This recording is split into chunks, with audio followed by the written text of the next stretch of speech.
Watch this.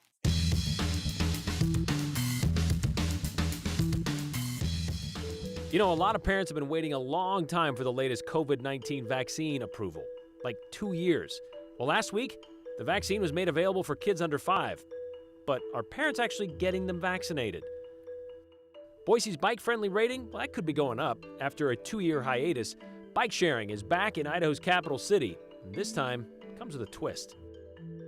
For decades, it's been the emblem for the Boise School District, seeing students into the future. Well, some people see something else.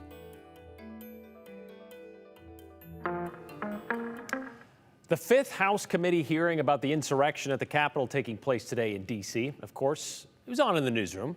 And I just happened to look up from my computer at a point during the testimony of former acting Attorney General, that'd be Richard Donahue, to see this clip being played of Texas Congressman Louis Gohmert saying this. There's widespread evidence of fraud because people haven't done their jobs.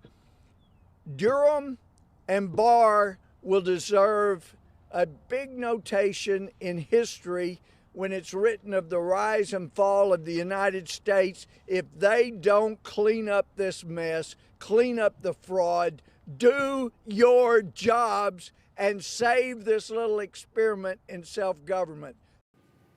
Oh, you saw it too? Yeah, that's Idaho Congressman Russ Fulcher proudly standing behind Gohmert with the rest of the Freedom Caucus. That press conference was on December 3rd of 2020, a little more than a month before it was attacked, the Capitol, by the way, by Trump-supporting rioters. And a little more than a month before Congressman Fulcher, seen there in that press conference, signed his formal objection to the 2020 presidential election results. Remember that? He sent out a picture of it. Later that day, the Capitol was attacked, resulting in the deaths of several people, including Capitol police officers. Something else we learned today. 5 days after that attack on the Capitol, Alabama Congressman Mo Brooks wrote an email to the White House that said, pursuant to a request from Matt Gaetz, he requested pardons for himself and, quote, every congressman and senator who voted to reject the electoral vote submissions from Arizona and Pennsylvania, end quote. Congressman Fulcher, hours after that attack on January 6th, hours after he was escorted out of the chamber to protect him from the approaching mob, returned to that House chamber to vote to exclude Arizona's electoral votes. The next day, he voted to exclude Pennsylvania's. So apparently, Idaho Congressman Russ Fulcher was on a list asking for a pardon for his role in the January 6th insurrection. We did ask to speak with Congressman Fulcher today about this, and we're still waiting for an answer. Almost a week ago, the FDA authorized Moderna and Pfizer COVID vaccines for children as young as 6 months old. That's 8 months after they gave the green light to vaccinate children 5 and older. Now, parents of babies and toddlers are left to make a decision. Some of them have been waiting 2 years for this moment. Here's Katya Stepovic. So we heard last Wednesday when the FDA had approved it, and it was actually my husband and I's 9th anniversary. Jessica Kearns is a school teacher and a mother of 2 two-year-old twins. We started to cry, happy tears, because it is, and I'm going to do it now, but it has been really hard. Kearns brought both of her babies into this world during the pandemic and has feared for their health ever since. It has been hard. Our kids have been sick off and on. They did get COVID in January. And then one of our twins got viral pneumonia in March and had to go into the hospital for 3 days. So both of those have to deal with lungs. So especially after that, we were really, really scared. For 2 years, she's been patiently waiting for a vaccine to come out to protect her 2 little ones from the virus. Then it kind of trickled down to ages, and then it just stopped at like 5 for the longest time. But as of yesterday, Kearns and her husband are a little less scared. On Wednesday, her 2-year-olds were both vaccinated against COVID-19. What makes you decide that giving them the shot is more beneficial than any potential negative side effects? I do trust science for many reasons. I would rather my kids have small side effects that we can deal with, and that they're alive, and that they don't have crippling things from like long COVID or things that come from measles and mumps. Those pros outweigh the small cons. But she knows that not all parents are running to their pediatricians with the same request, like some people who commented on the matter on KTVB's Facebook page, saying things like, "Don't do it," and just because it's authorized doesn't mean parents have to give it to their children. And hopefully parents understand the side effects from the vaccine are worse than COVID itself for children. I totally understand people that can't wrap their head around that stuff, that why they're hesitant and they want to see how other kids are going to do first. I get that. It's hard. It's hard to jump off that and to be like in it 100%, because once it's in there, you can't take it back. I get that. It just, for us, it was kind of that pros and cons list, and one outweighed the other. Well, at least now that I know if they get it again, they have something that's going to help them fight it even more. That will be, gives me that sense of relief. Not 100%, but just even more. All right, well, I have a question for you, Katya. So knowing that this has only been out for like 6 days, it's hard to track how many people actually have had the shot so far for kids under 5. But are places like, hospitals, clinics, seeing any people there was a mad rush as these things dropped down and became more available. Are they seeing that now? I reached out to Primary Health. They just got back to me. They started administering just yesterday, so it's been kind of slow just getting the word out, reaching out to patients. But they, hope that changes. I don't think there is that rush that there were maybe with elderly and other age groups, because like Jessica said, she's waiting till other parents kind of get their kids vaccinated to see what happens, any long-term risk. But for her, the pros just outweighed the cons. And I did do my due diligence, reached out to a number of people that we saw comments from, wanting to hear what their concerns were. Unfortunately, I just didn't have any luck when I asked them to go on camera with me. They all said, no thanks? Yep, they just kind of told me that they weren't ready. They wanted to see what happens, but when it came to doing Zoom, for some reason, not comfortable. Weird. All right, thanks, Katya. All right, viewer question time. During yesterday's show, we got a couple we wanted to answer today. In our discussion about the Ada County commissioners voting to allow fireworks in fire-prone areas, last fall's Goose Fire near Eagle, that subject came up. Not only in the commissioners' discussion, but also from a viewer. A fire was started by teenagers setting off illegal fireworks by the Eagle Bike Park, and it burned more than 440 acres. So Linda asked us this: what punishment did the teenagers who started the fire in the foothills last year, what did they get? Could you please look into this? And of course we can. So we asked the Ada County Prosecutor's Office about this, and they responded this afternoon saying 3 of the 4 teenagers involved were charged with third-degree arson. They also add that there are hearings set to happen here shortly. They are pending, but since they are minors, we likely won't know the outcome of those hearings. Yesterday, we also told you about an artist who's trying to capture a piece of Boise history before it is eventually leveled. Shee-Sanam, Weston is spending his days down at Bois Park at the horse stalls. He's behind there, kind of right by the greenbelt and between the greenbelt and the grandstands. It's overrun with weeds as it stands now. The stalls are all worn down. They haven't been used in like 7 years. Horses obviously haven't been there. But those stalls, well, when the horse racing ended at Le Bois track, everything kind of went quiet there. And they're expecting to tear those things down to make room for a new park. They're going to move Lady Bird Park, which is over on Chinden, over to that area of the park. And shortly after that story aired, Liz wanted to know what's going to happen with all of the wood. I mean, there's some really good weathered wood that's attached to those stalls. I hope the old wood will be made available to the public to repurpose a piece of history, she says. So we reached out to the Ada County officials about this, and apparently it's been a pretty popular topic. This is what they told us. And while it sounds like a great idea, they are actually not allowed to do that under Idaho code, which says materials that come from demolitions can only be donated to another government entity, not to people, or you can't sell it either to make money, so it's not for profit. So they're not going to be doing that. But the demolition, which was expected to start this summer, is now kind of been pushed back to the fall because of contractual things. But the park is scheduled to open, that will be in its place between 2023 and 2024. So stay tuned. All right, if you live in the Boise area or just visiting, soon there's going to be a new way to get around town. And it's a pretty zippy ride, too. After losing the Green Bike program in 2020, Valley Regional Transit is ready to introduce a new program with, well, new bikes. Bikes that go a lot faster and with a lot less work involved. Joe Paris hit the streets to learn more about this pending program. Looking to get around the city of trees with some more speed? Good news, you're in luck. We have 50 new bikes from Drop Mobility. That is our vendor partner in this pilot program that we will be launching next month. Dave Foch is a programs director with Valley Regional Transit. He says the new bike program set to launch this summer is the long-awaited replacement for the former bike program. You may have heard about it. There was a worldwide pandemic, so it was a perfect storm of events that led to the demise of Boise Green Bike. The Green Bike program featured traditional 3-speed pedal bikes. This new crop of cycles is much different. It's electric. E-bikes are the thing these days.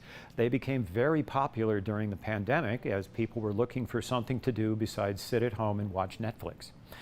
So the real advantage of an e-bike is that every time you pedal, you get a boost from the electric motor. So it allows you to travel further with less effort, less sweat in a hot summer day here in Idaho. Visitors to Idaho and Boise agree. There is a path that I noticed near my hotel already, and I see that there's a lot of people riding bikes as well.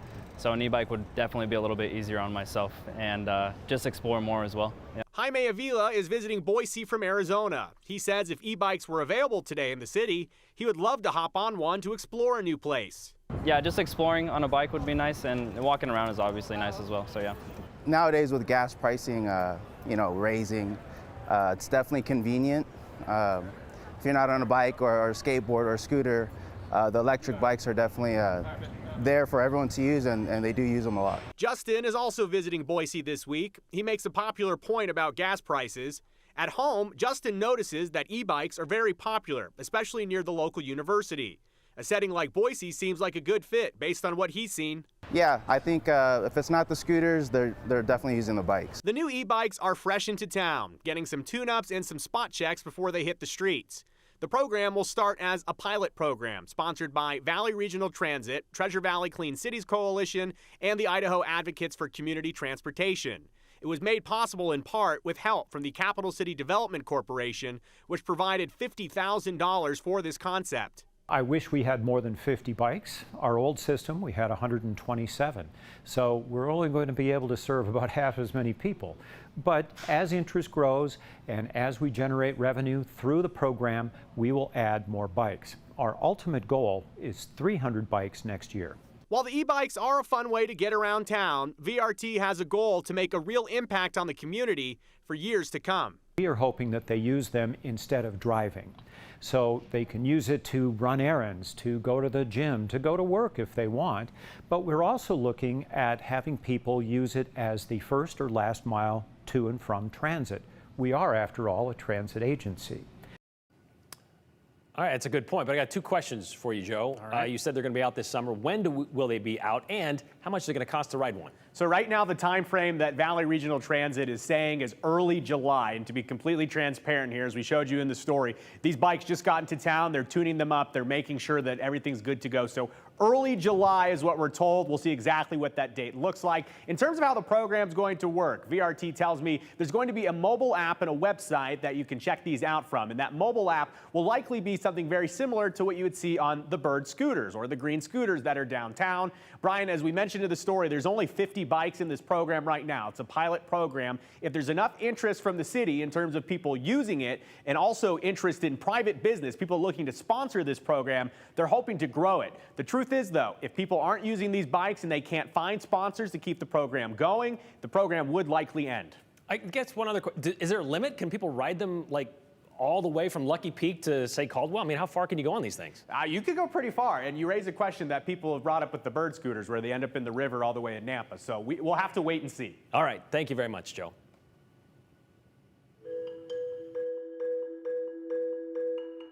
Saying so long and prosper to the old Boise School District logo. Wait a second. That's not right. Or is it? After 50 years, the district is beaming about their new modern look. All right, now's the time to send us that text message you've been meaning to send. Whether it's a question about the show, a comment about something we said or didn't say, just send it our way. 208-321-5614. As always, don't forget to include your name and the hashtag #the208. Oh, and stick around, because we may share yours at the end of the show.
I will miss the old logo because obviously it's the logo I grew up with. I went to school under, but there is also a time and a place when it's time to move forward and make some changes. Well, maybe it flew under your radar this week, but after 5 decades, the Boise School District decided to change its logo. Gone is the 3-color block letter silhouette style circle created in 1969 by a Boise high school art teacher. It's supposed to be the Capitol Dome there, since Boise I should say, is the state capitol, with 2 students, as you can see under it, kind of in its shadow or its silhouette there. The artist was Bob Oth. After serving in the Navy during World War II, Bob took his fine arts degree from Illinois Wesleyan and began teaching in the Boise School District back in 1961. 8 years later, he created the logo. He went on to bigger and better things, including an adjunct professor gig in the art department at Boise State. Well, his logo lasted 53 years. This is the new logo. You can see it there, much more colorful, with the colors of the district's 4 high schools represented. There's a sunshine coming out over the foothills, supposed to be foothills there. The foothills are supposed to be that book there. It looks like the book, stylized book that symbolizes learning and knowledge. The blue line, supposed to be the Boise River as well. It looks like the binding of the book. Well, they've been thinking about replacing the old logo for a few years, but only seriously and actively went about changing it over the last year and a half. Beth Oppenheimer, the one you saw there, the opening soundbite with the lush Zoom room there. Yeah, Boise School Board trustee Beth Oppenheimer. She's part of the communication team that decided on the winner. She says it was time for a fresh approach for their logo, one that reflects the amount of diversity within the district and the diversity of choices families have with programs. When I think of the Boise School District, I think of innovation, I think of evolution. And if you look at our old mark, it doesn't reflect who we are today. The sunrise coming up over the foothills says new opportunities, everything's fresh, everything's new. And I think that that's where we are as a district. Okay, but we had to go back to that old logo. We had to ask Beth about it.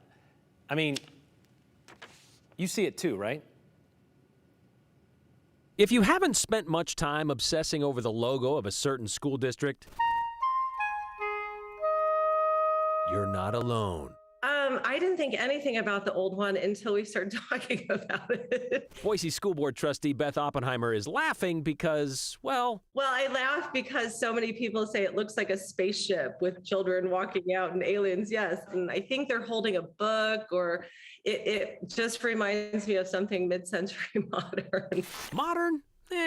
Mid-century? Sure. Like, say, 1951. Maybe when the Earth stood still? I mean, it did sort of fit in with the educating today for a better tomorrow thing. Got 2 children stepping out of a spaceship, yes. Walking into the future, right? When somebody said spaceship, that's all I can see now. That's all you can see. See, we're not alone. Which is great, but it just doesn't reflect who we are today. Okay, so the district decided on the change last month. Didn't make that announcement, though, until last week. And if you want to go looking for the new logo, you can see it on their social media pages, but the changes to the rest of the materials, that's going to take a little time. By the way, Bob Oth, the original logo creator, he retired from teaching in 1988 and spent most of his time after that in Yellow Pine. But Bob passed away in 2011 at the age of 84.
many, especially with what we're seeing on that 7-day forecast, the mountains are calling, heading to higher elevations looking for cooler temperatures.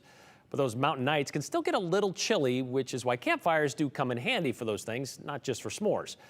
Those coals can keep you from getting cold, but they're also one of the biggest causes of wildfires. Exhibit A, Chris Goring posted these pictures to our Idaho Weather Watchers Facebook page. He says someone left their campfire smoldering near the Ice Springs campground near Anderson Ranch Reservoir earlier this week. You can see the smoke still coming up from him. So, yeah, luckily Chris found it before it could have become something, well, out of control.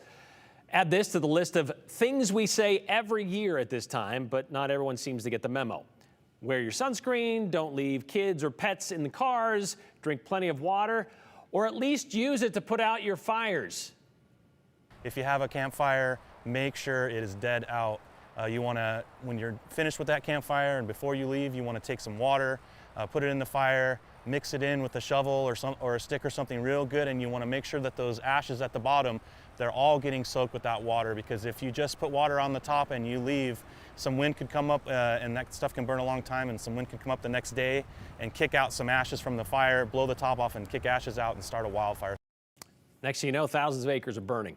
Idaho Department of Land says last year 11 wildfires were started because of unattended campfires. By the way, anyone who starts a fire, whether intentionally or not, you may be responsible and liable for any damages and costs to fight that fire.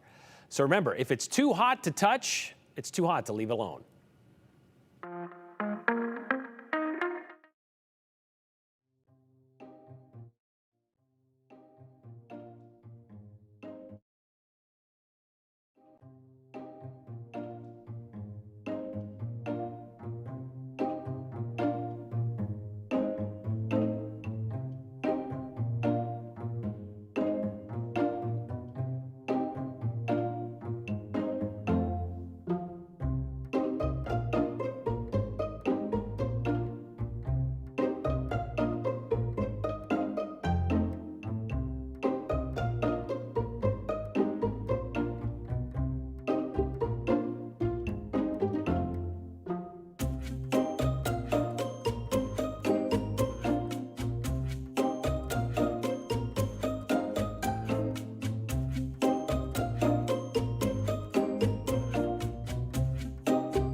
All right, End of the show here. Time for your comments you sent in during the show. A lot of people commenting on Congressman Russ Fulcher and his apparent name being on a list of people asking for a pardon because of the insurrection on January 6th. The only reason you ask for a pardon is you committed a crime. The only reason you plead the fifth is you committed a crime. Russ Fulcher doesn't want to talk about it because he committed a crime. Result, maybe losing your job, says B&B. First one, possibly. Second one, not so sure. You can plead the fifth because you just don't want to incriminate yourself and say something maybe you shouldn't say. Seems to me Fulcher being among those asking for pardons does not scream innocence, nor does ignoring your request to clear up the matter. He needs to be held accountable, says Ron. We have reached out to Congressman Fulcher, I want to say at least 3 or 4 times over the last week or so, and have heard zero in return. So we're still waiting to have any sort of time with him. We'll let you know when we get that chance. Just curious why the green bikes are not available along with the electric bikes. Where'd the green bikes go? Thanks for reporting on Russ Fulcher, says Billy. Well, the green bikes, some of them they donated, about 40 of them. 70 they sold, I believe it was 70 they sold at auction to help pay for the new bikes. So they're not really necessarily available, but they went to pay for the new bikes.